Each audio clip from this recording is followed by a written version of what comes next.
বিসমিল্লাহির রহমানির রহিম। সামুদ্রিক মৎস্য বিধিমালা অনুযায়ী বাংলাদেশের সামুদ্রিক জলসীমায় মাছের সুষ্ঠু প্রজনন, উৎপাদন, সামুদ্রিক মৎস্য সম্পদ সংরক্ষণ এবং টেকসই মৎস্য আহরণের জন্য প্রতি বছর 15 এপ্রিল হতে 11 জুন পর্যন্ত মোট 58 দিন সকল প্রকার মৎস্য নৌযান কর্তৃক যে কোনো প্রজাতির মৎস্য আহরণ নিষিদ্ধ ঘোষণা করা হয়েছে।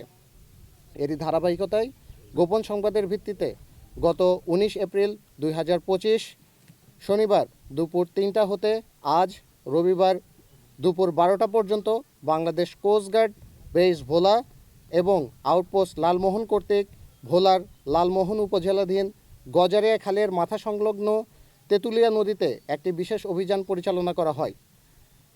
অভিযান চলাকালীন উক্ত এলাকা হতে বৈধ কাগজপত্র এবং লাইফ সেভিং ইকুইপমেন্ট না থাকায় 9টি আর্টিসানাল ট্রলিং বোট জব্দ করা হয়।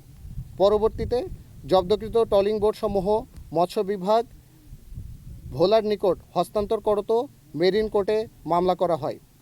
দেশের আইন শৃঙ্খলা পরিস্থিতি স্থিতিশীল রাখতে বাংলাদেশ কোস্টগার্ড 24 ঘন্টা টহল জারি রেখেছে, যার মাধ্যমে কোস্টগার্ডের আওতাধীন উপকূলীয় এবং নদী তীরবর্তী অঞ্চলের আইন শৃঙ্খলা পরিস্থিতি অনেকাংশে উন্নত হয়েছে।